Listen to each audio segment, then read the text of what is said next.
Welcome to another episode of the No Ceilings Podcast. I'm Tyler Metcalf, joined, as always, by the slacker, by the new dad, Tyler Rucker. Rucker, we'll get to your feelings in a second here. But I just wanted on the record that I told you to take as much time off and away from this silly little thing we do as you needed. But you insisted on coming back after 1 week, so this is not on me. I want that on the record before we get into it. How's it going, buddy?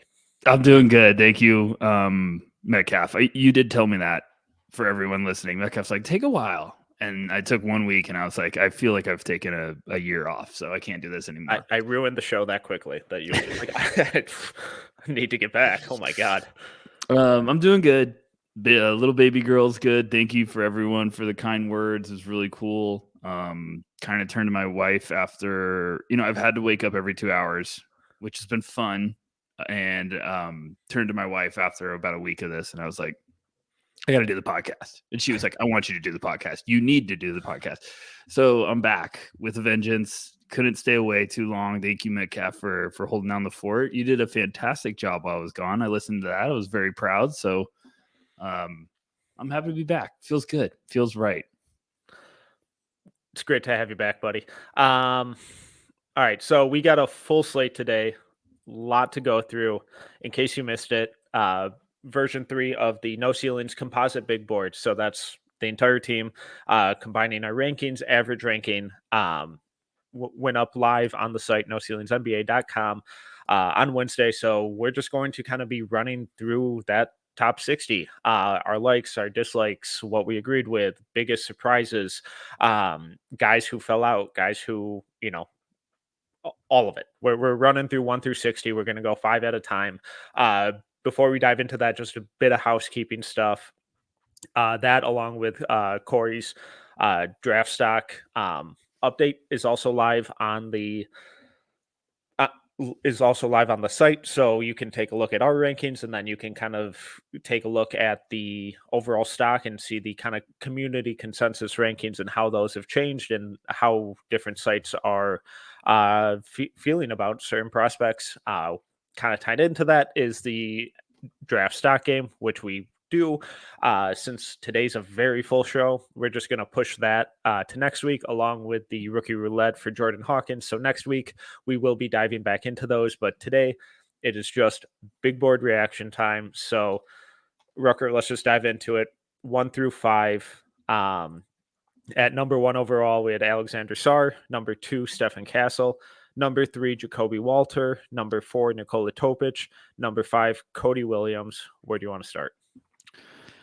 Yeah, everyone's going to have to be patient with me because I made this graphic real quick, and it's, we're going 10 at a time with the graphic. But Metcalf 1 through 5 hit me. Where did you want to start?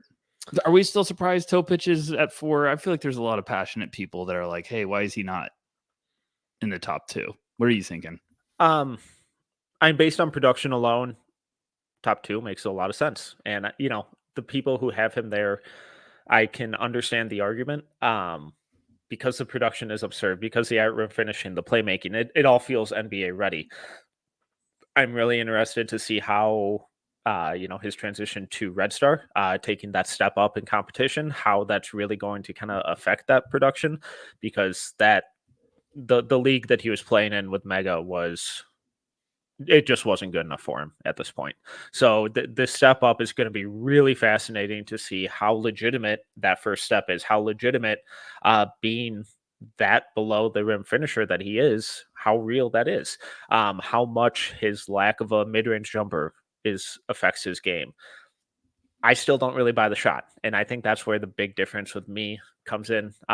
Consensus ranking here was 4. I have him at 7, so it's not like we're night and day difference here. But if you have him in that top 3 or higher, even like some people did, I think it's because you're buying the shot. And personally, I'm not there. I think it can be okay, in the right settings. But what were your thoughts? I think I'm leaning a little bit towards you. We had a comment when we posted the big board and was like, who the heck is way in Topic?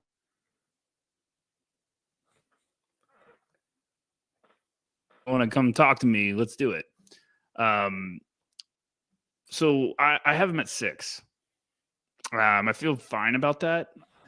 Thank you, Cosmo, for the congrats. I feel fine about having him at 6, and I'm right there with you. Like, I think I texted you a couple of weeks ago, and I was like, the more I watch Topic, the more questions I'm finding, which is a really tough one. And I really like him, and it's not like I'm negative or down on him, but I think when you're in that age or range for my personal rankings, like once I don't like to just like, oh, I'm going to throw you up at 2 and then move you back down. I'm like, no, if you're taking that leap, I'm really in love with you. And I think Topic has a lot of areas that are really exciting. This is such a awesome development now with him going to play for Red Star middle of the year, because it's like, okay, he has a rare opportunity to really now cement himself as like one of the top guys if he can produce at that level. So we'll wait and see, but just got some questions. I think the playmaking is fantastic. The shot, actually, you were onto something early, and now I'm kind of seeing a little bit more of what you were seeing. But he's really impressive with like how he can get downhill and get in traffic. Yeah. I'm just wondering, like, is the team going to let he's a ball, like he dribbles the air out of the ball to get to his spots. But that's, if you can do that at a high clip, some team, it's just, I'm confused. Yeah. Like, is some team going to draft him and be like, hey, go do whatever you want? Or can he kind of adapt and make quicker reads and all that fun stuff? So I don't know. I think that one's interesting to me. It's interesting to see Stephon Castle still getting love with our crew. That's where I wanted to kind of pivot to next, Okay. because that's going to upset a lot of people. I love it. I love when we do this. Oh, before you go into, I have a thought about Castle. I wanted to throw it at you on the air, and you can either be like, hey, Rucker, you really need to go sleep, or I love where your head's at. Is Stephon Castle this year's Anthony Black? Is he trending in that way where I'm like, oh, maybe that's why some of us in the Stephon Castle fan club are still buying in because of that type of concept or idea, where it's like, okay, the outside shot isn't coming around, but we're starting to see the defense is really impressing. The shot worries me. He had a corner 3 in his last game. I was watching the whole game, and he was wide open, no one within 10 feet, and airballed it. And I was like, whoa, I'm just buddy. glad he took that, because the previous 5, he was just not even looking at the rim in those situations. He was so open, he had to take it, or he'd be like, he can't play anymore, ever. So I straight to the bench. But then he does. It was a brutal first like couple of minutes, and then the whole rest of the game, I was like, gosh, he's impressive. So I don't know if it's just something else going on. I don't think the Black comp is a bad one. There are just zero scoring instincts from him right now. And if you're going to be 6'6" point guard, I need you to showcase something. I like everything else he's doing. The passing's been good. The defense has been way better than I expected. So he's doing a lot of little stuff that is like that contributes to winning basketball, that is encouraging to see from a role player, but it's not top 2 stuff. It's barely top 5 stuff. Right. You know, you mentioned Anthony Black. A more worrying outcome is Jarrett Culver. Yeah. Like, for sure. Absolutely. Like he's not creating space when he's getting downhill. He's not creating separation. He has zero confidence in the shot. I still have him at 5, so I'm not out on him by any means. But I think last time we did this, he was at 2, maybe 3 for me. So it's really trending in a concerning direction. And if all of those kind of connective data points with him, with the passing, rebounding, defense, all that kind of stuff, weren't as impressive as they currently are, it would be like, oh God, are we sure he's top 10? Because I just need to see something in terms of scoring, because everyone else in our top 5 is showing something, and he is leagues behind in that aspect. Absolutely. You got anybody else, or are we moving on? No, I want to spend a little time on Sarr. Were you surprised that he's still at 1? Yes and no. Yes and no. and I'm trying. I understand. It's funny that you just phrase it that way because I feel like I was going to text you and be like, I have weird feelings. Is he at 1 because no one's willing to take the leap on somebody else? I have a feeling I have a weird feeling of who I want to put at 1, but I'm waiting Ooh. for a couple more games, and it's really aggressive. But I had like a weird itch the other day of like, why isn't he 1? And it's Cody Williams. Okay. And I would like to see him play since his injury. Yeah, he's a returns for. I don't know if there's any word on it. They're playing Arizona soon, right? Tonight, I think a couple hours from coming out. Yeah. Sorry, it's. Ooh, okay. What day is it? If he like returned and had a couple back soon. It was last I saw, so I'm not sure if that's tonight or a game from now. He needs to come back and do some stuff in conference play. Yeah. And I wouldn't be shocked or against anyone saying that because I think that's just the upside, the tools that he's already shown. And I think there's a lot of levels of his game left to be untapped. And then your boy, Ricochet. That's what I'm getting at is I wonder if Sarr is like everyone's like, well, Sarr, 7-1-ish tools defensively. But it's like, is it just because anyone's not feeling the love to really go all in on somebody else? You know what I mean? Yeah. Do we have any concerns that he might just be like really soft? Yeah. I have concerns about everyone.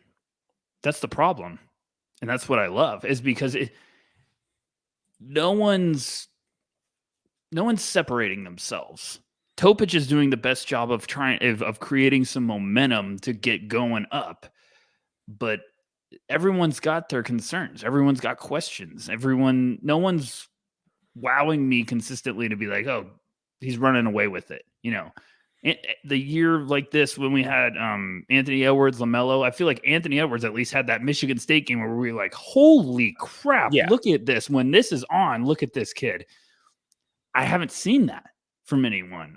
Am I wrong? Like, is there Jacoby's had a couple games where you're like, whew, but then he has a couple disappointing ones. But I think we've gotten flashes kind of like that from Jacoby. Holland, some of his numbers and stuff. Yep. Like the highlight tape with him has been insane. I think Ricochet has been the most consistent high level prospect this year, which is bonkers considering where I was on him 5 months ago.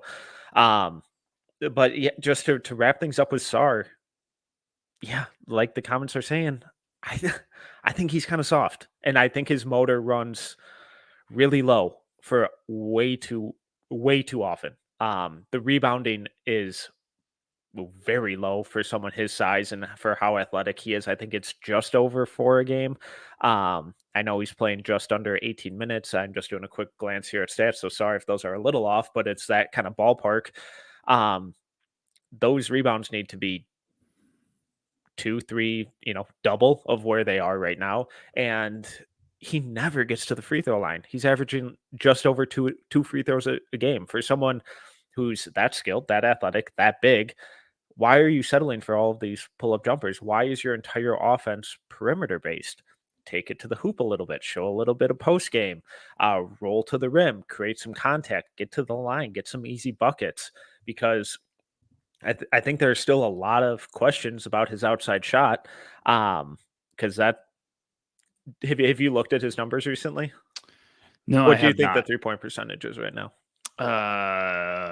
18. 29.5. Okay. Geez, real negative over there. No, yeah, I'm gloves are off at this point. I'm ready with a lot of these guys. Like, okay, I fully understand why people still have him at 1. I get it, the intrigue, the upside. It's fascinating. It's really intriguing. I still have him at 3, so I'm not saying I'm out on him by any means. But if you're just going off of the stuff from the Blitz and the stuff from Vegas, his game has tailed off massively since then, and he just kind of goes through the motions a lot. He doesn't really rebound. The shot has really kind of fallen off and is super inconsistent. I know some people have some mechanical concerns there, and he's never getting to the line. His entire offense is perimeter based, and that really, really scares me for what his actual upside could be long term. Because if you're not getting those easy ones and your shot really isn't that legitimate, how are you elevating that offense? How are you getting your points? I completely agree. Completely agree. It really is. I think the clock's ticking right now a little bit, that I'm going to be interested to see if Sar really maintains that number one spot with our composite rankings, because you send me the numbers. We always see it. Like the No Ceilings Plus subscribers get to see how close it is. The margins are very tight this year. It is unbelievable how close. I think we only had like six guys with like an average ranking in the top 10. Yeah. And there, it's, you look at all the names submitted, there's like 200 plus names every time. So it just shows you how wide our rankings are, and how, some of these guys, like some of us love a guy at 42 that on somebody else's board is 97th. It's just kind of pick your own poison this year. Okay. All right. Let's move on to the next group, but let's take a quick ad break. Okay, let's move on to 6 through 10. So at number 6, we have Zachary Risachet, 7, Isaiah Collier, 8, Ron Holland, 9, Ryan Dunn, and 10, Modest Buzelis. Pretty interesting row right here. I think it's pretty funny that everyone was just, light your pitchforks and come after us with the Isaiah Collier early season rankings, and now we got him at 7, and I feel like that noise kind of quieted down. But he just had a pretty impressive game. I don't know, Metcalf. What are you thinking? Holland, little bump back up. Risachet, I think, is on the verge of leaping into that top 5 potentially. What did you think? Yeah, I mean, I have Risachet at 1 right now. I just love it when you talk dirty. I mean, 6'8", I don't think he's going to be, really all. I'd be surprised if he's an all-star. I don't think he's going to be a primary on-ball creator. I don't really think that guy necessarily exists in this draft. But at that size, that two-way versatility, I think he's been the most consistent and productive prospect at the top of this draft so far. And I can't say that about everyone else. I dropped Jacoby Walter a spot because his on-ball defense has been a tire fire recently. I have just voiced my concerns about Sar. I need Cody Williams to get healthy. I voiced my concerns about Castle. Holland, I have a lot of doubts about, or questions about, not doubts necessarily, but questions about. Topich, just voiced concerns there. Buzelis, Saloon, Collier, I'm lower on than most. So it's like, when you're looking at this, all right, so he's got good positional size, positional versatility, defensive versatility. The shot, he's at 47.3% this year, and that's on good volume. He's sped up his release. He's decisive with the ball. He's confident. He's completely turned his game around from FIBA this summer, and it's a really, really consistent output with him, which it's been the most impressive kind of display this year for me out of all this entire draft class.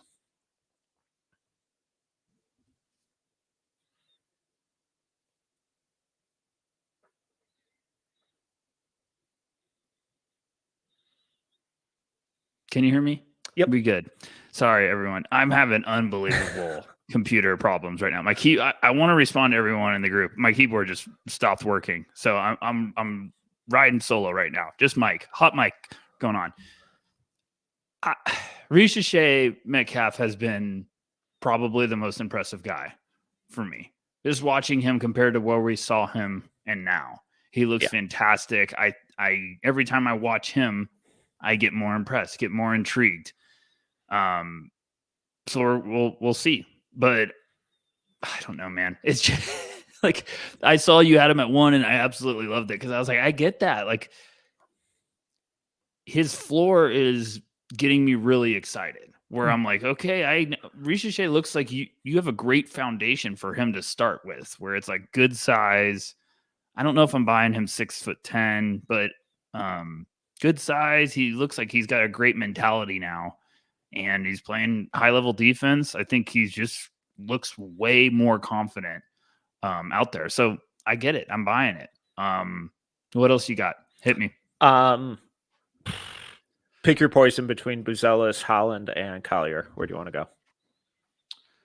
Um, or all three if you want. yeah, we can do all three. But Zealous looked good, and then I just kind of going. It was fool's gold for me. I think he's kind of going back to where I was before, so I'm kind of like, all right. What are you thinking about Ron? Let's talk about Ron. Can we have a little therapy about Ron? What I mean, Yeah. Where do you want to start? what? Why are people so down on him? Why are they legit? I don't know. I just don't know. What does he got to do to get back up into the top 5, top 3? Do we think he's closer to being at that 8 to 10 range, like me and you had talked about a couple episodes ago? I don't know.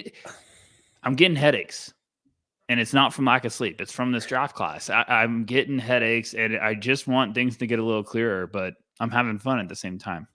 So I have him at 6, Mm-hmm. And I'm not sure I feel good either way about that, where I could easily see myself having him at 15 or 2. His highlight tape is insane. It's one of the most impressive highlight films that you will see from this draft. His athleticism, his chaotic nature.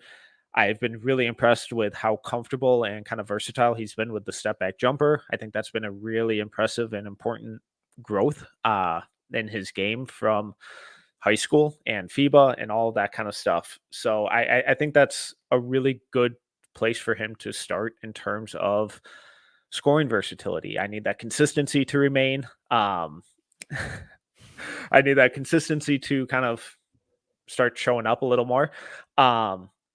My big thing with him is I think his feel for the game is really bad. I don't think he has a great understanding of how to play. And I really worry about the work ethic and how much that's going to limit his ceiling.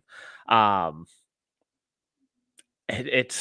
some of the stuff that I've heard has not quelled those concerns. So I know he was, when the whistle blows and they tip the ball off, he is running full steam through a brick wall every single time. He plays his motor during games is absolutely insane. It's everything that leads up to the games that kind of makes me skeptical about how high that ceiling can get. And there have been other people who have kind of voiced so similar concerns to me. When we were in Portland for Hoop Summit drink, and he was one of the least impressive players during practices there. I kind of chalked it up to second week of kind of that invitational stuff because it was right after McDonald's All-American game 2. So, I was like, all right, high school kid, he's traveling all over the place doing all this crap. And, when they scrimmaged, he showed up and he played really hard. So it's like, okay, take this with a grain of salt. But I don't know. I just have a lot of questions. And then when you see the lack of playmaking, the lack of passing, the lack of just making the simple reads, not even just creating for other people, but completely missing just simple kick out passes out of drives and stuff like that. It's like, oh boy, like where are your priorities right now in terms of your offensive involvement? But then also just how are you reading the floor right now? And it's obviously early, ton of basketball left to be played, but I just have a lot of questions. I'm right there with you. I got him at 7. I feel really good about having him at 7. I don't know. It's going to be hard for me to move him back up from where I have him right now, I feel like. So I have the same questions. There's every game I watch, there's a play where I'm like, man, that was really nice. But there's also just a lot of like, okay, I hope you're a connecting guy. That's what I keep saying. Like if he's alongside with some offensive forces, I think Ron could have success. But if you're trying to give him the ball to run the show or get you buckets all the time, I think you're going to be in for a rude awakening. So his fit's going to be fascinating to me. It is right now. It's going to be June 27th. I think that's the day of the draft. So I'm just going to be curious to see how the rest of his season looks, because the Winter Showcase, I watched a bunch of their games. I watched all of those because I don't have a life. I love basketball. And I was just a little like, yeah, you're not getting me to buy in. I want to jump in the pool, but you can't get me in. Like the water's too cold. So I don't know. We'll wait and see. Anything else? What do you got? No, let's jump to 11 through 15. Okay. So at 11, we have Reed Shepard, 12, Donovan Clingan, 13, Rob Dillingham, 14, Kevin McCullough, 15, Dalton Connect. Now, I like this group, Metcalf. Where do you want to start? Why isn't Reed Shepard a top 10 guy? I don't know. Tell me. He's asked white, you. so he's Ben Affleck.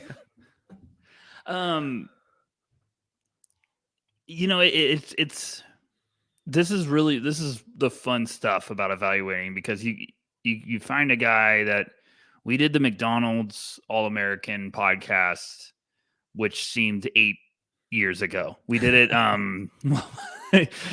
and we were talking about everyone, and we got to Reed Shepard, and me and you both were like, man, that dude could play. Like, he's nice. And we said it before. We all thought, like, hey, Reed's going to be a multiple year guy. And when he does declare, he's going to be a really fun, guard, just tough as nails. And then just starts the year out on an absolute heater, like one that you're on that type of heater in Vegas. You're not leaving the table for like 8 hours, hopefully. And we're like, okay, when is it going to cool down? And you just keep looking at the numbers every game, and it's just like, they're really nice, they're really impressive. And then all of a sudden you're looking, it's like he's averaging north of 2 steals a game. So it's just, it's really interesting this year. We've talked about this a lot. I feel like in the No Ceilings chat, I've talked about it with some people. It's just like, maybe this is the year in which the undersized guards get a little bit more noise. You start, because I think personally, I don't know what you think, Metcalf, but I think this year I'm at the point where I'm like, who can play? Just give me the guys that can play. Like, I love Kevin McCullough. Reed is right up there on my list. Like, I'm tired of chasing. I'm like, I think teams are going to be like, screw it. Can guys play? Can they help us out? Do they know what to do on the basketball court? That's why, like, someone like Jared McCain, I'm just intrigued with as a little bit of a sleeper later. But Reed, man, why isn't he a top 10 guy? Why isn't he, maybe getting that higher than the top 10? I'm just saying. He is for some people. Yeah, he is for some people. So, I mean, you're getting to a territory in which smart player that plays two-way, good frame. I know he's a little undersized, if you want to say it that way, but like, he shoots the cover off the ball. He knows where to be. He's really smart on both sides, plays good defense. Like, what? Because he's a little white guard, we're going to be like, well, he can't be a top. This year, he could be a top 10 pick. He probably is right now. So I don't know. What do you think? And whenever we talk about him, we always mention, oh, well, he'll inevitably go through a cold streak, and his numbers will drop off. It's January, and his numbers haven't dropped off. Just to parody myself, at this point, he's going to have a cold streak. I'm assuming, maybe at this point, who knows? But just the process with everything he does on both ends of the floor, it's really repeatable. It's really replicable, and it doesn't feel like he's just going through a hot streak. It feels like he's just a damn good basketball player who just kind of gets what to do and constantly makes the right decision. So yeah, do I wish he was if he was 6'5", he'd probably be number one on most boards right now. 6'3" even feels a little generous, but maybe he still measures in there. I think he's really strong. He's got a good first step. He's quick. He's really smart. I have him at 10. Won't shock me if he's higher next time around. I got him at 11.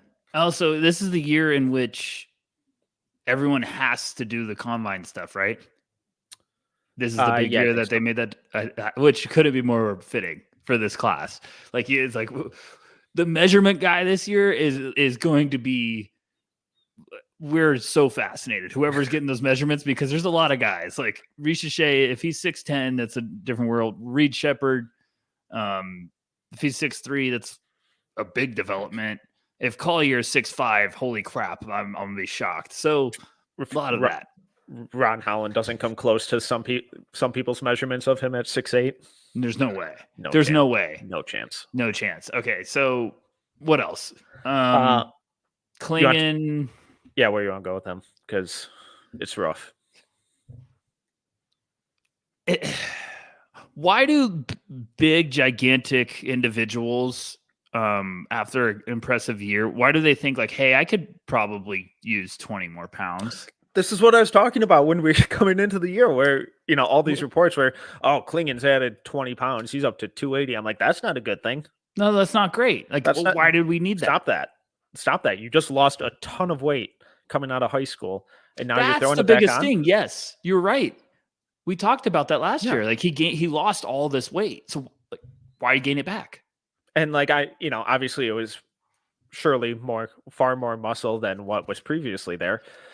But that takes such a toll on the body, especially when you have foot injuries and you're 7'2". Stop it. Hey, I gotta go off the track a little bit. I have a wild idea that everyone in the group chat can kind of comment on, but I think we should do a swear jar because now I'm a dad, Metcalf. I can't be swearing in front of my little girl. And then we donate headphones. No. So I think we do a swear jar. We do a counter in the corner, and then we donate it at the end of the year to charity, or we put it on black in Vegas. I think the charity is the better idea. I'm turning a page. Now how it happens. I have bills to pay. You've heard me on these podcasts. I can't afford that. All right. Yeah, Klingen, I'm right there with you. Like, he's played 12 games. He's played 20.7 minutes. I can't stand it. I want him to play heavy minutes. I see great flashes, and then I'm like, I don't know. Yeah, black on Vegas thin charity. That's a great idea too. Klingen's trending the wrong way. Who else you got? McCullough, I don't know. I tweeted it a while ago. I said we need to talk about him as a lottery pick, and now he's at 14. So salute to everyone at No Ceilings for getting him there. What are you thinking? Who do you got? This just feels like a really safe group to me, where it's like if 4 of these guys fall to this range in the draft, I think those teams would be jumping for joy,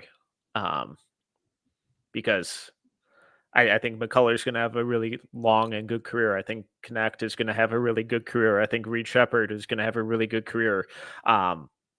I've completely turned the page on Rob Dillingham. I think he rocks. And I did not think he was going to be anything close to an NBA guy coming into the year. And he's been incredible.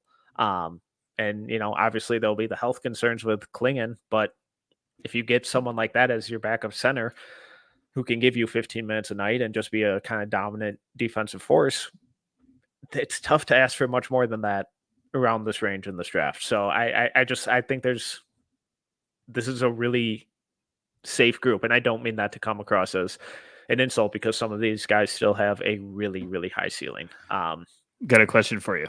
Yeah. The next big board installment, which will be next month, everyone keep up on track. By the way, for everyone listening, next week, mock draft, get pumped. That's going to be ugly. Would you be shocked if the next big board, Dillingham and Reed are in the top 10? Both or either? Both. I would be. Reed, I think, will be. Yeah.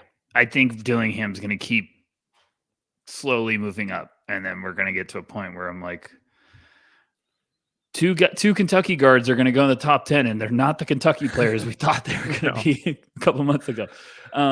Okay. And the only reason I say that with Rob is I don't think he's close to 6'3". No, that's another guy. I can't wait to do the measurements on Twitter. It's one of my favorite days when I get to just sit and, scout for those numbers. But yeah, it's a disaster because people go crazy for it. But I love it's like detective mode.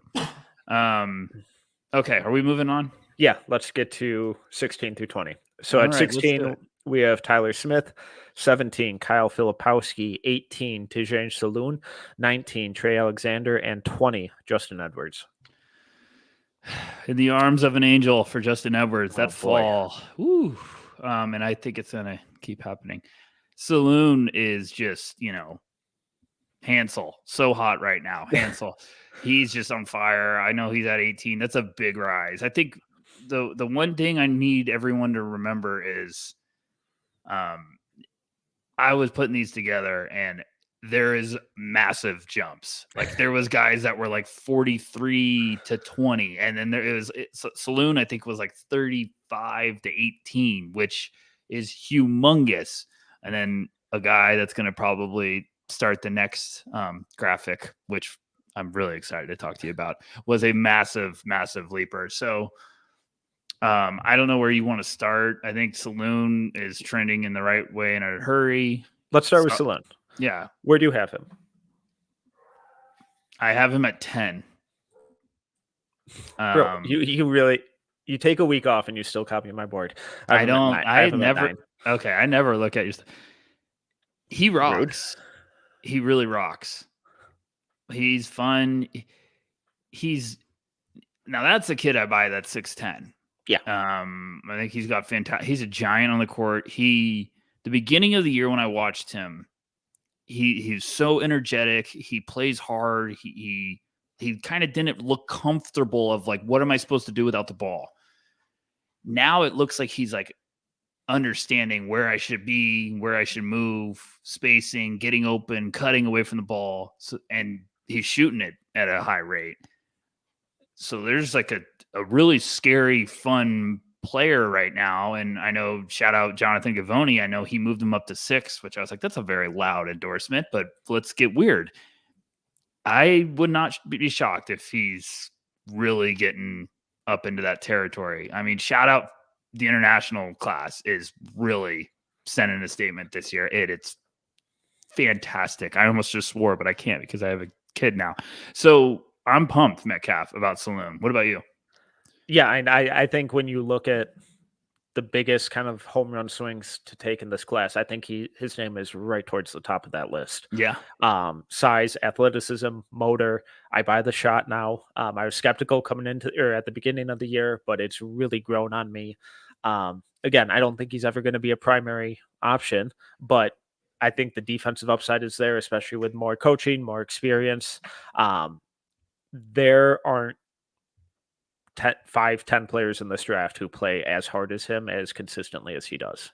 And that motor, that versatility on both ends of the floor, that off-ball activity, that his rebounding effectiveness, it's all really, really impressive. And then if you really buy the shot, like I'm kind of starting to, and say he's a 41% career three-point shooter, he takes some deep stuff off the catch, off movement. He'll pull up, not super dynamic like step back stuff, but late in the clock, he's fine.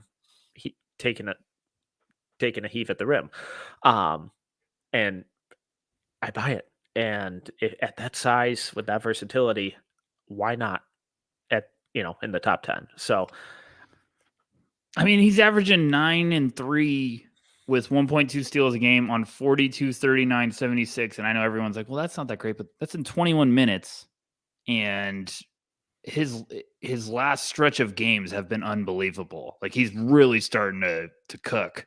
I'd look it up, but my keyboard just apparently quit. So I do think everyone needs to realize like this is where we start to see with the international game where the young guys start to click and get confidence. And I think Saloon's trending in the right direction rapidly. So I'm excited. Anyone else? Who do you got? Let's talk about Trey Alexander and Justin Edwards. Why is everyone like cool? I'm not losing any. I'm fine with Trey. Why is everyone cooling on Trey? Are you not back in? Are you fine? He's had a couple of good games. What is wrong with you? I got him at 17. Who are you? I don't know you anymore. I'm part of this maybe just because he's been put into an on-ball creator role. It's not his role. And that's not what he's going to be in the NBA. That's why I'm still in on Trey. It's not his role. Right. He's not going to be. Trey needs to become not this year's Derek White.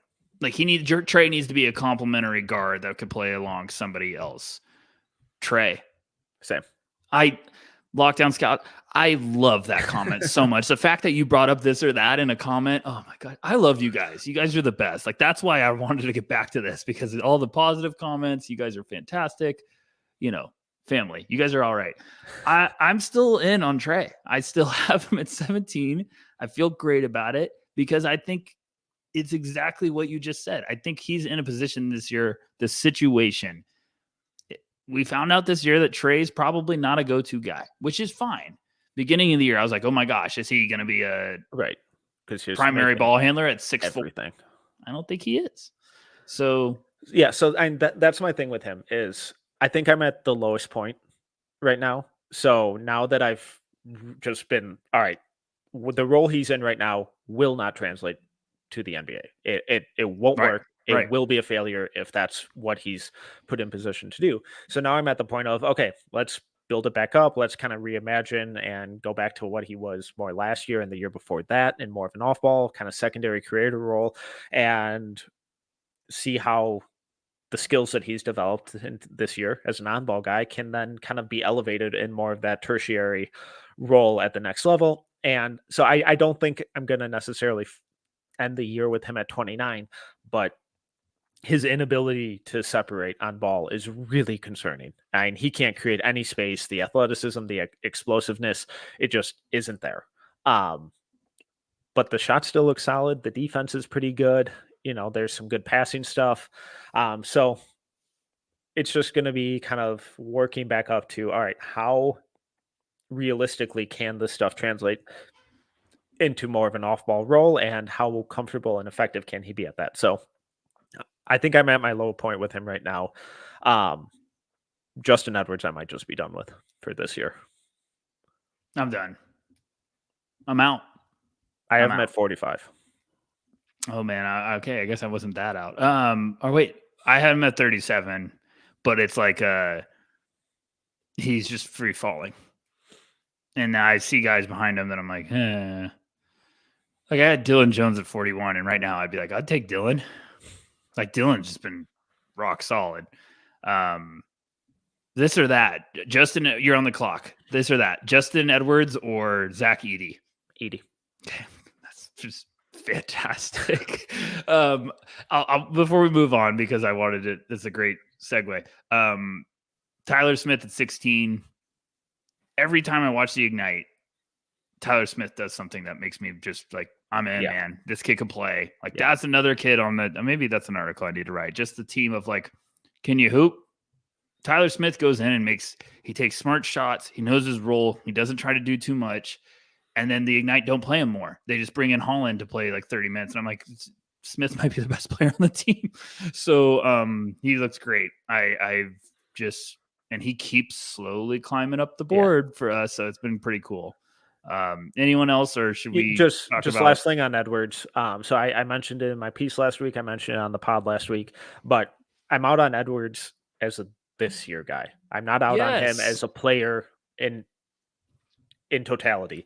And I just looked at a bunch of his kind of statistical benchmarks right now and where he's at in terms of like assist rate, shooting percentages, shooting volume, rebounding, usage, all that kind of stuff. It's in the piece. Go check it out for specifics. But there's never been a freshman drafted with the numbers that he's currently showing. I don't think Justin Edwards is going to be the first one.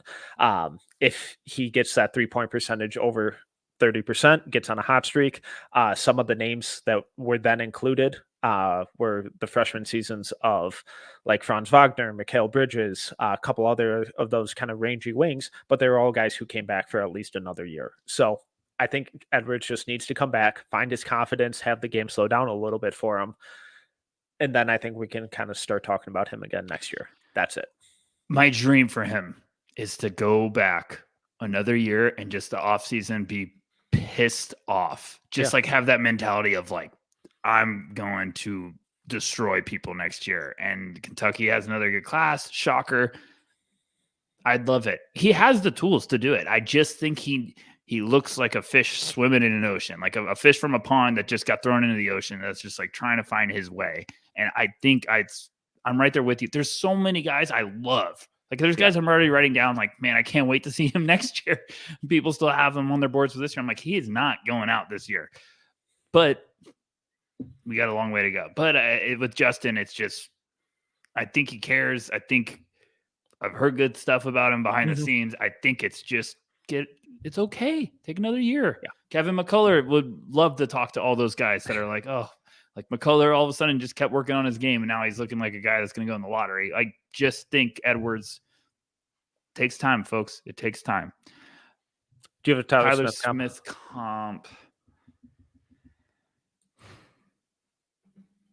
The problem is I just love how he just plays the game of like your favorite team. You always want a guy like that where he just comes in and just like doesn't take bad shots. Like, I don't know, Metcalf. You have anyone? I don't have a great one. I hate when it's a lefty because I always try to like, oh, who's the lefty? Just a solid pick and pop, catch and shoot, power forward, pseudo center kind of guy, good rim protector from the weak side. That's about it. Like late career Al Horford. I'm just saying the mentality of like, okay, get your shots, don't play out of control. I don't know, because I also think he's just a jumbo forward. Like, could play on the wing a little bit. I don't know. That's a good one. Yeah, Mr. Ray asking if we buy Kevin McCullough's shooting improvements. Currently, I do. Yes, I don't think he's a good movement guy running off screens, hitting pull-ups and step backs or anything, but reliable out of the corners, off the catch as like an outlet. Yeah, 100%. All right, let's move on to 21 through 25. At 21, we have Zach Edey, 22, Bobby Klintman, 23, PJ Hall, 24, Carlton Carrington, and 25, Kobe Johnson. If you told me that the ogre was going to be at 21, I would have been like, no way. I mean, Edey's been unbelievable. I guess this train is really picking up some momentum. Shout out to Maxwell. He wrote an article about him that was fantastic. I don't know, Metcalf. I think it's the year where if you're taking Edey, I get it, because I think is it the draft class or is it Edey? Yes. Thanks. No, so I mean, I think the class obviously plays a huge role in it, but every year Edey's played, he has been a statistical anomaly.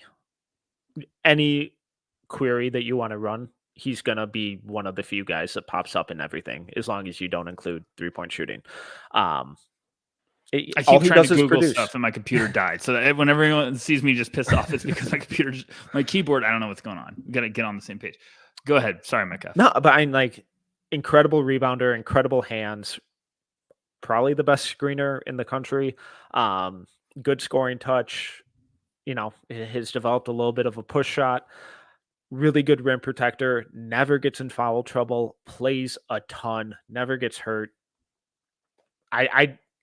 Maxwell has thrown out the idea that he could be a legitimate starter. I'm not quite sure I see that, because I think it's just going to be a little too easy to kind of drag him into space. I think he does move well for how big he is, but I don't think you can ask him to do that over and over and over and over again. But I think he could be one of the best backup centers in the league. So at this point, I have him at 24, and at this point, it's like, I think you know exactly what you're going to get. And if you need that, especially in this draft, there are a lot worse kind of hauls to come away with.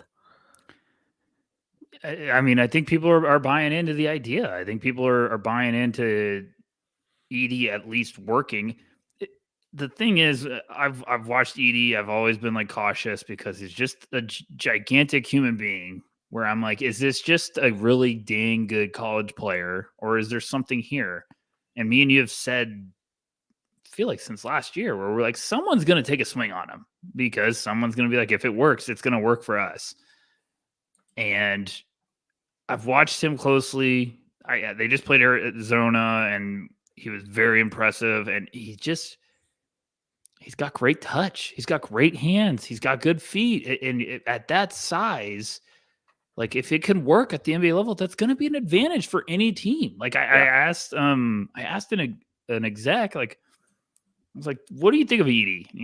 He's like, I like him. I think teams like him. He's like, he even threw out, he's like, a team like Boston, he's like, would make all the sense in the world for me if they wanted to take a swing at Edey. And you just throw him on Memphis right now. How much better? Exactly.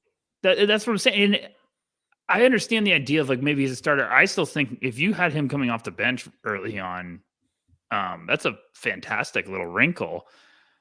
because he is a smart player and he does look more fluid this year, more mobile. Like I get it. I understand. Beginning of the year, I was like, heck no, Edie's not going first. But you watch him and he does look better. He looks more impressive. And he's doing the same thing. Like his numbers are still crazy this year, Yeah. but his frame looks better. It's what I wanted Klingon to do. I Yep. wanted Klingon to look like that when it came to like more fluid and stuff. But Edie's doing it and looks much more athletic, and it's awesome. It's look great. So I guess I'm drinking the Kool-Aid now. But I will say, like, I have him lower on my last board. I had him in like early 40s, but that was like I moved him from not even ranked on my top 60 to like 40. So like, just be patient. Gosh, give me a break. Okay, what else? 2 names, just real quick. What am I missing with these guys? First, PJ Hall, and second, Kobe Johnson. What am I missing? I think PJ can play, man. I really do. I think he's just a crafty, tough guy that could also shoot a little bit. Kobe's had a rough shooting stretch. So Kobe's got to wake up a little bit. Feel like we might be getting some Carrington slipping coming up. I don't know. Missy's looked great. Oh, well, all right. Are we jumping to the next No, group then? sorry. I'm sorry. Oh I'm my excited. God. Okay, sorry. Why are you cooling? Why can't you buy into PJ Hall? I'm intrigued every time I watch him. I'm just not quite sure who he is in the NBA. Your backup, I think if you got him in a playoff team should jump all over PJ Hall. I think he's a tough kid. I think he's going to play hard and he can shoot it, play smart, understand his role. Like, is this a Nuggets pick? I'm starting to say, like, is this just like, hey, let's add PJ Hall to the rotation? I don't know. I'm just not. Where do you have him? 53. Oh gosh, yeah. This is where like we're having fun. He's fine. I don't know how much more upside there is with him. I'm not sure how translatable his game is outside of some pick and pop stuff. I mean, as of 2 days ago, he was averaging 26, 2, 1, and 2 on 56, 39, 78. Yeah, and he's 27 minutes. He's having a great year, really good. I just I don't know. I'm struggling to come around on him. It's okay. I don't think he sucks or anything like that. It's just what I'm trying to find the comp for him as a proof of concept type guy, not like a 1-for-1. And I'm kind of struggling to get there. The end of the first round, there's a range of like, I feel like everyone's going to have their own flavor. I'm starting to see it now where it's like that 20 to 40 range, or no, 20 to 35 almost. And I feel like you're seeing different names on everyone's boards. And I feel like I've seen PJ there. I've seen Zach Edey there. I've seen, so I'm completely different players and, very different spots on their developmental curves. But like when we're at this stage, I am baffled why a guy like AJ Johnson hasn't come up yet, but PJ Hall is this high. I get it. So because I think this is gonna be the floor draft. I think people are gonna get scared and they're gonna be like, where is our team? Can we take that swing? I think if AJ Johnson stayed committed to Texas and was playing 25, 30 minutes a night there, I think he would be a top 5 pick right now. I don't think you're crazy. I think even with his frame, I think he would be in that discussion right now. But I think this also could be a draft now that we're talking about it. I think a lot of those teams, those successful teams, might swing for the fences because they might be like, no one else has the guts to do it this year. Let's do it because we might strike gold. So I don't know. Okay. Let's move on. 26, we had Tyler Kolek. 27, Tyrese Proctor. 28, Yves Missy. 29, Khalil Ware. 30, Izan Almansa. You pick. Oh boy. Let's go positive. Tyler Kolek.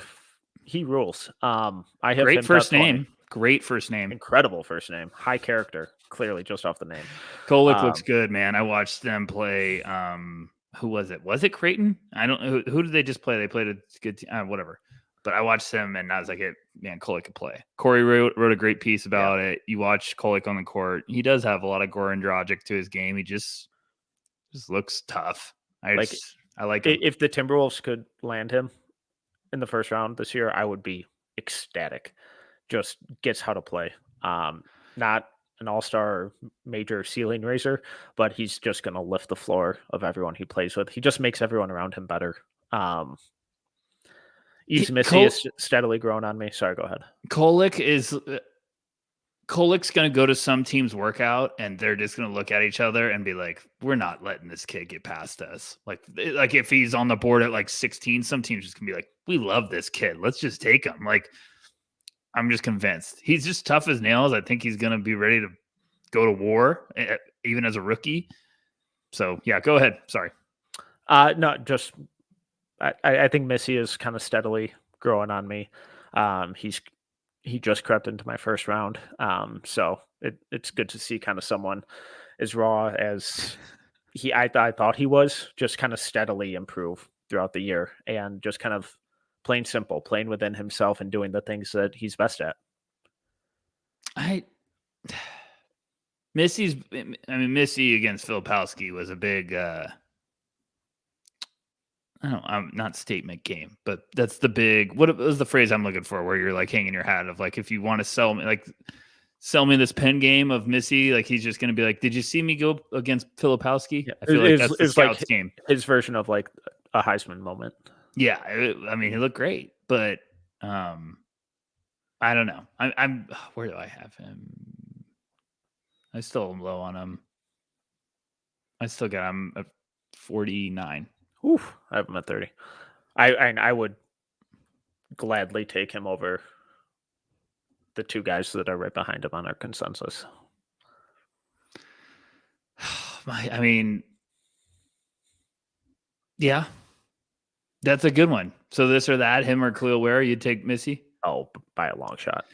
Almanza is becoming funny because the Discord channel today, we had some people bring up Almanza, and I've been monitoring it, and he's looked very good his last couple of games, but I haven't watched like box score wise. He did, and then he had a sequence in his last game where I was like, "Whoa, okay, this will get me to turn on the film again." So I need to go back and watch, but we'll see if he's coming alive. I'm a couple games behind on the Ignite, but yeah, I'm keeping a very open mind with. I'm gonna be honest. I watched all their Winter Showcase games, and I was like, I need to take an Ignite break. And then I'm going to go back in, but I was like, for my mental health, I need to take an Ignite break.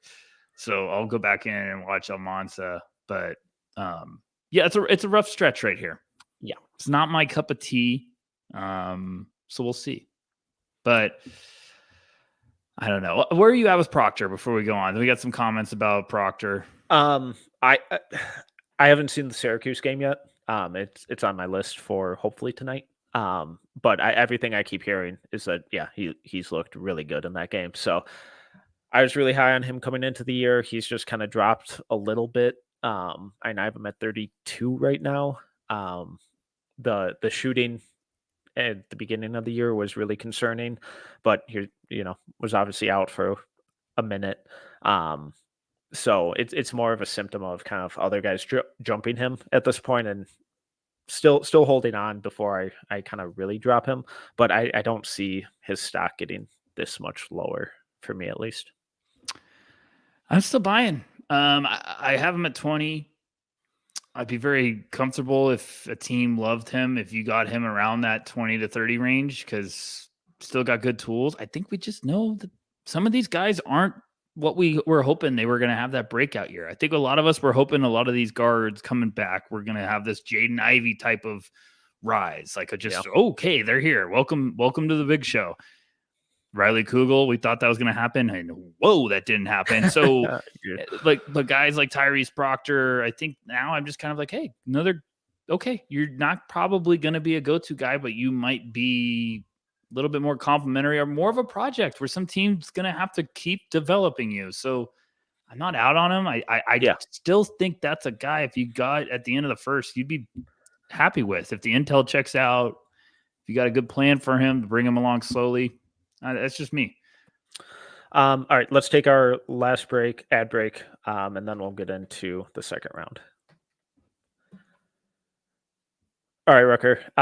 We might split this up into 2 episodes, but we'll Gosh, we're see. in an hour already. We Yeah. can wrap all this up. I'm just having too much fun being back, No, and I meant comments are great. I meant more so like when I publish. I'm just, Oh, okay. Well, thinking out loud. yeah. You want to go 10 at a time? Yeah. All right. Let's speed round through the Okay. second round here. We'll keep it tight. We'll keep it to 1 episode. Yeah. 31 Alex Tui, 32 Dylan Jones, 33 Trayvon Brazil, 34 Adembona, 35 Pacomi Dadie, 36 Wuga Poplar, 37 Otega Owe, 38 Aaron Bradshaw, 39 AJ Johnson, 40 Alex Caravan. Otega's starting to climb. I think Dylan's been putting up some impressive performances. I feel like I don't know if is this maybe his ceiling of like where he's gonna climb to. Yeah, I think I'm the low one in the group on him. Where do you have him? Much lower. Oh wow. Just not sold. Just not sold. It's okay. I Friend of the program. No big deal. Yeah, no, this is an attack on him. I'm just not sure what he looks like and what his numbers and impact look like when he's not asked to and allowed to do everything in terms of offense. When he's in a lesser role, obviously we won't see that because he is the end all be all for that team, and rightfully so. He's earned that, and he's producing insane numbers recently. So I don't know how it's going to translate. I mean, Wasserman had a good. Thank you for fixing that. Wasserman had a good little tweet today where he was like, "Dylan's going to be a guy that you're either buying or you're not. You're either in or out with Dylan Jones." And I feel like that's going to be really perfect way to put him. Like he's a unique skill set. He can play. He puts up big numbers. But you're either in or out. Who else? Where you got? I think Caravan. I like Caravan a lot, but I keep going back and forth of like, should he be climbing much higher or is he kind of in the right range? I think he's a redshirt sophomore, which it always makes me like quadruple check every time I see that. Hit me with it. Where are you thinking here with this range? For Caravan? No, just anyone. I mean, I have Wuga way higher. I have him at 21. Wuga. I have AJ Johnson at 20. I know the raw numbers and the production for AJ isn't there. And when you go look at the box scores, you're gonna be like, this dude sucks. But that's why you watch the games. The dude just knows how to play. His feel is incredible. The way that the amount of attention that he's putting in on defense, I think he has a good frame of. I think he's going to get way stronger. The athleticism, the on-ball creation is there. I buy the shot long term. He's just not getting the opportunities, and that not a whole lot of those rising star guys are in the NBL this year. So I really think that if he was playing at Texas, he would be a top 5 pick right now. I think, for everyone commenting, like Metcalf's not crazy. There's some legit fans that are not just bloggers. There's some NBA folks that are fans. So, I mean, it's just, I'm right there with you. I think it's situation.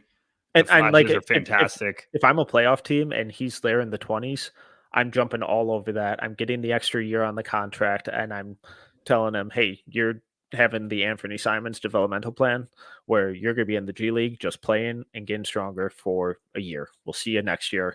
But get used to the culture, get used to the speed, get used to the physicality, and next year will be your rookie year. I also think we've talked about this a couple of years ago with Ousmane Dieng. Like the second half of the year is really important. Yep. So if AJ all of a sudden start saying, okay, we're playing you minutes, like you could get at this point, I think it was at this point of the year with Dieng, I was like, no one can draft him. He's not draftable. I've watched him. I know. And then all of a sudden he was just fantastic. So we got a long way to go. It's January. We got a long, long way to go.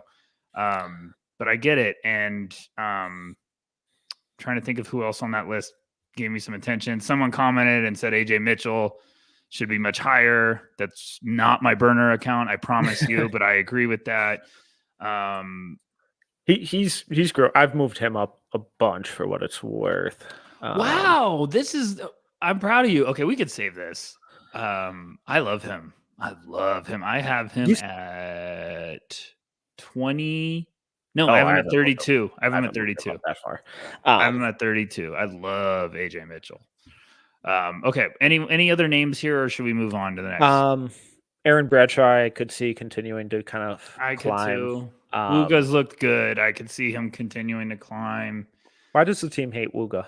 I don't know. I have him at 35, so I guess I can't really. I mean, that's right where I have him. I think he's just on the verge of being a.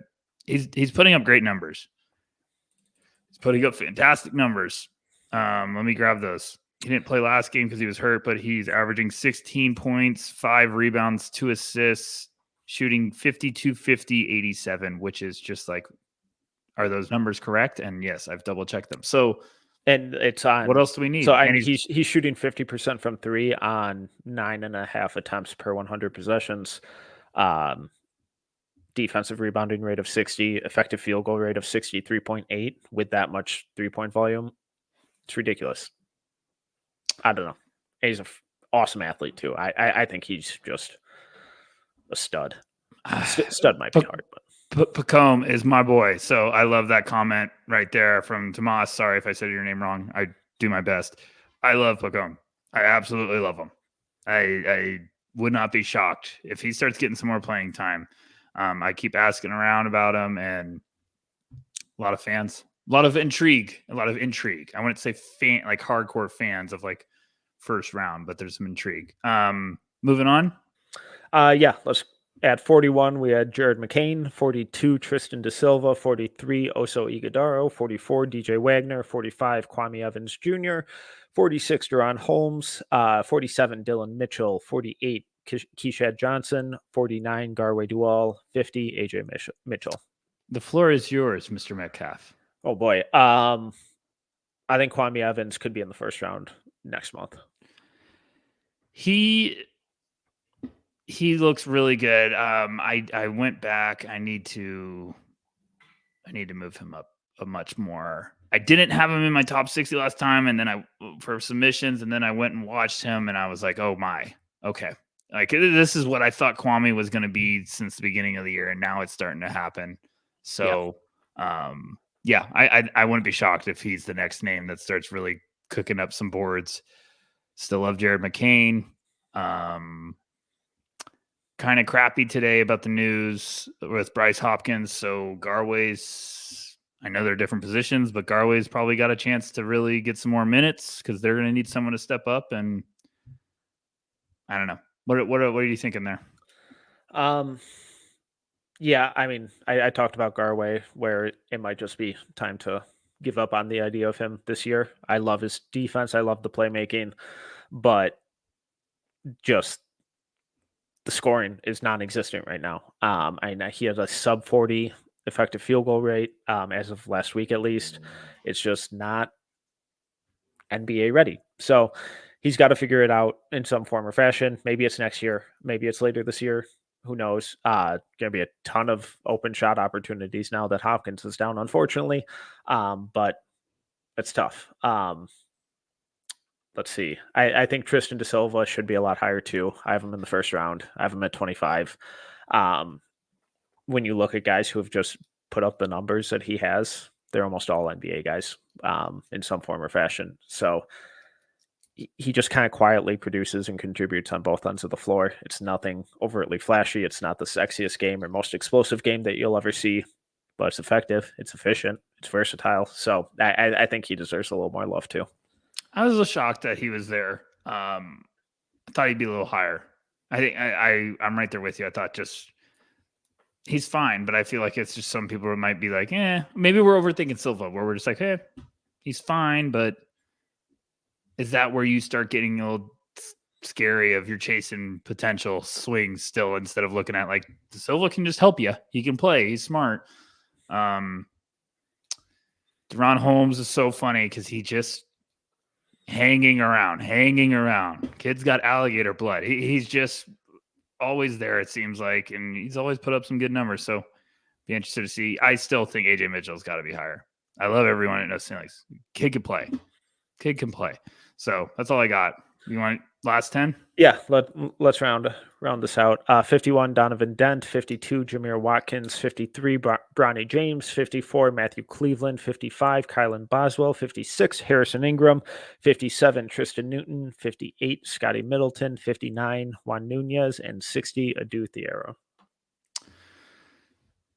Donovan Dent's fun. Very fun. A lot of no ceilings. Are very pumped about Jameer Watkins. Need to watch him some more.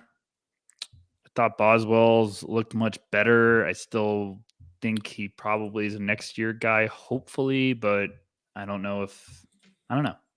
Cleveland, man, he needs to go up. Yeah. Good to see Juan Nunez finally get on this. I think he's gonna be a name to watch out for. What do you got? Obviously, let's talk about Bronny. I've never seen the group chat more vicious about Bronny James right now. I mean, not the group chat, the YouTube chat. I mean, you guys are on fire right now about Bronny. It's like it's like the Avengers, like Civil War status. So should we talk about Bronny and give everyone? Yeah, I feel like we kind of need to here. Okay, all right. It's just funny, like goodness. I feel like there's a bunch of ESPN bots in our chat.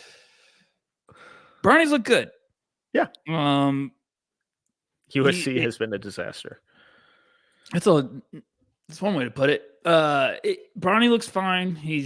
I'm gonna wait a little bit because his minutes are starting to climb back up. He just had 10, 2, and 3 on 4 of 6 in 18 minutes.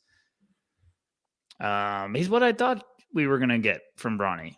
I don't think it's gonna be talent. When it comes to Bronny, I don't think we're gonna be doubting this talent, even when he's 6'2", combo guard, a little undersized. The rankings months and months ago of him in the top 10 were absurd. I'll just go ahead and say it. It was sad at the time too. What?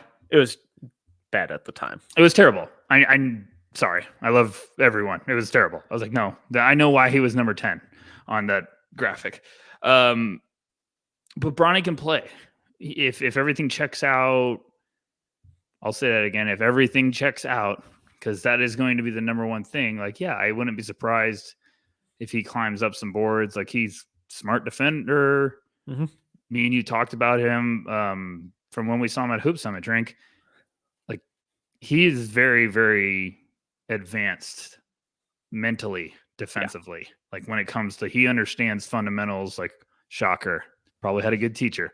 But, like, I think he understands his role and how he's going to have a chance at the next level. So I'm not surprised. It's just got to see the playmaking come around. Got to see, the rest of the offensive tools. Where are you at, Metcalf? Like, I haven't watched him crazy because I'm like, let me get Bronny a couple of months to play, and then we'll see what's going on. But not surprised that people are starting to buzz about him again. Yeah, and I have him at 51 right now. And I'm pretty sure I'm not alone with it, alone in this, but I think a lot of us just kind of took him off our boards after that horrifying heart incident, and just are kind of slowly kind of reintroducing him into the rankings and just trying to see what the sample looks like. How much opportunity does he have? What does he look like when he plays? So I would expect him to kind of continue to rise if he keeps kind of playing this way. I think the shot looks good, the passing, the defense, all that kind of stuff. It looks really complimentary for who he could be in the long run. I think it's just just kind of taking it slow in terms of kind of reintroducing him, because we've gotten, 10 to 20 games from some of these guys, and we're at like 5-ish with him. So I wouldn't overthink his current ranking, because it won't surprise me if he's in the 30s next time. Yeah, I mean, this is what the class is. This is what you do. This is why we always stress be patient. This is why we always do a big board every month. Like, we don't care about trying to just get clicks, or else we would do a big board every week. We're trying to be patient and let these guys get some playing tape and evaluate. And I think with Bronny, it's never been – a lot of these guys, we get to a point where we all talk about it. And like, when the stuff happened with Bronny, I was like, I'm not going to put him on my board because it's not fair. It's not fair to everybody else. It's not fair to Bronny if I'm just having him constantly at 59-ish. I didn't have him on my board.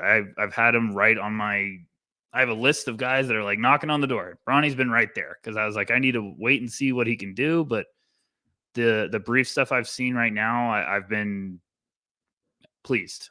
It's just we need to see some more of it, and we're gonna have to watch it quickly because USC is trending in the wrong direction. I don't know. What about you? Yeah, and just to kind of show some of the disparity between some of these rankings. I mean, Jameer Watkins is 52 on our consensus. Some people had him around 20. Matthew Cleveland is at 54 in our consensus. I have him at 33. Juan Nunez was at 59. I have him at 27. So there's a lot of disparity in this class amongst the group. So it's not just, the draft community at large. It's in-house with us too, where there is a lot of disagreement and a lot of kind of differing viewpoints with so many of these guys.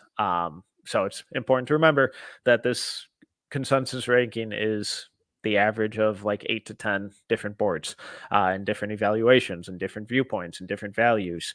So it can lead to some really interesting results. But I don't know. I think overall for where we are at in this process, I thought it turned out really, really interesting. Who are a couple names that didn't make ours that you think should have or will going forward? It's always funny when we do this exercise because I'm like, man, I really need to fix the end of my board. It's just like, because I look at it and it clears my head a little bit. KJ Lewis kind of bounced out. I get it. I understand why. I think he's the next year guy. Yeah, he's I like trending. the defense. I hope he is. I hope he is. If he's a next year guy, Arizona's going to be a wagon. I'm just not there with the shot yet. Yeah, I hear you. Devin Carter has been making some noise from Providence. Just a little bit of a sleeper. I don't know. I think Jackson Robinson of BYU could be a name. Trenton Flowers, I still am waiting for if there's going to get a little bit of like a love bug going around our group chat. Like, is people going to start opening that one? I don't have him in my top 60. Okay. I have him on my knocking on the door just because like there's like 4 guys right now. I'm looking at I thought I had Matthew Cleveland higher. I had him at 60. So that goes off of what Metcalf just said. I thought I had Cleveland around like 51. I had him at 60. I put Jackson Shellstad. I have him at 50. I have him at 50. He's also NBA Jam on fire on my board. He's just standing there like on fire. I think I love him. Absolutely love him. Shameless plug. I have words coming out on him on Friday, so go over to NoCeilings. Really good at plugging you. I'm really good at hyping you up. Anyone that for you? And Shellstead, I think, was the highest guy. Or I have Flowers at 35. He was really bad in their last game. But I know he has fans. It's an amazing sales pitch. I have him at 35. He's really bad in his last. No, but like so from the NBL experience hasn't been great for a lot of these guys. No. But every single game he plays really hard, and I like the way that he's kind of developing his off-ball game. I think the defense continues to take steps in the right direction. It was more so the shot just didn't fall for him last game. He was like 0 of 5 or 0 of 6, but then he's had some games where I think earlier this year he scored 20 and a quarter. So I think there's a lot of just kind of untapped potential there. Early second round, late first. I would be kind of surprised if his name doesn't get called. Shellstad, I have at 31 or 39. I know he's small. He looks tiny out there, but that dude can just flat out play. Ariel Hukporti, I had at 41. I'm just super confident that he's going to be a really good backup center. Kind of surprised there isn't more appreciation for him. Those were kind of the main ones for me, though. Yeah, I'm trying to look and see if any other names. I was shocked. I mean, I'm not shocked, but it's just Ajinka not being on the board. I dropped him down to 53, but he wasn't on our top 60. I was like, okay, fine. I still like Roddy Gale, but I also am at a point with Roddy Gale where I'm like,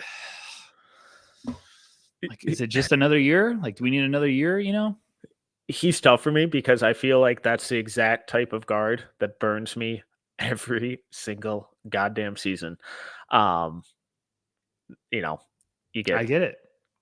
And he's playing so well right now. Really He's well. playing really well. So I have him in my top 60, but I have him at 59. I have him at 57.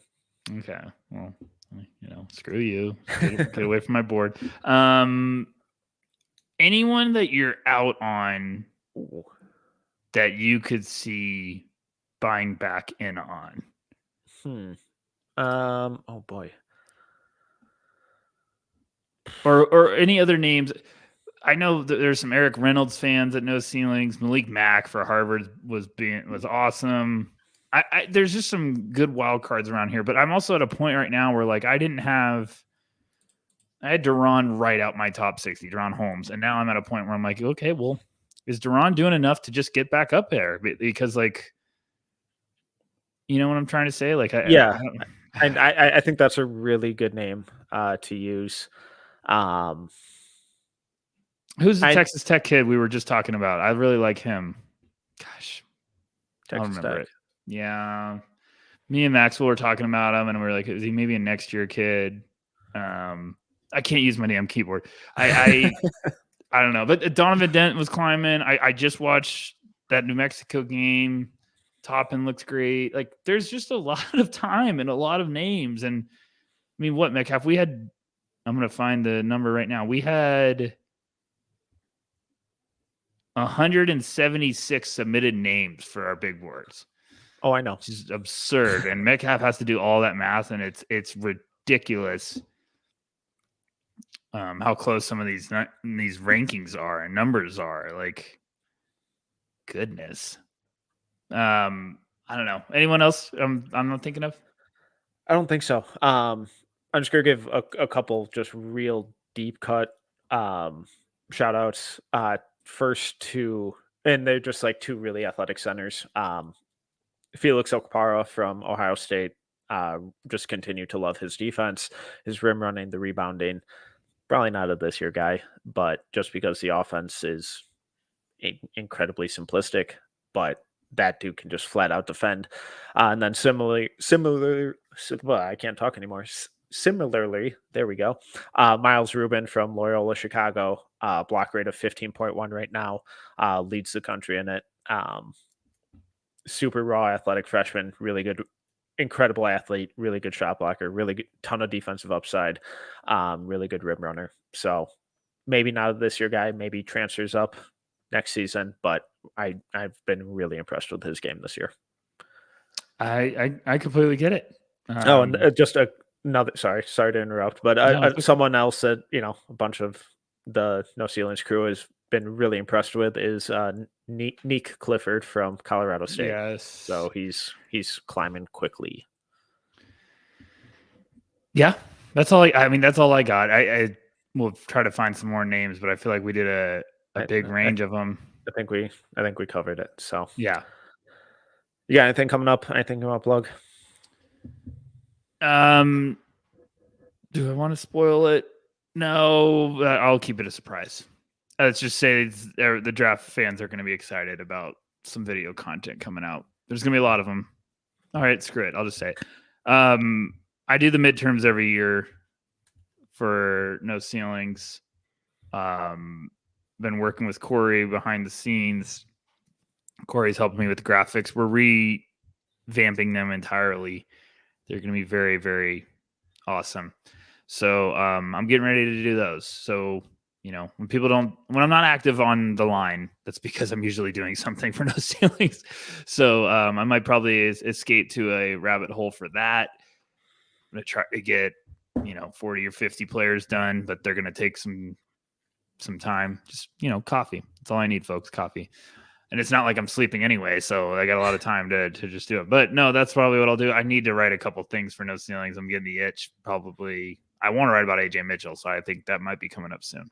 And love it. Metcalf, you have one coming up too, right? Yeah. Or you just plugged it. You got Jackson. Yeah, I got Shellstad on Friday, so go check that out. Go check out all of our awesome work. Team is doing an incredible job this year, covering everyone from the top to the deep depths of this class.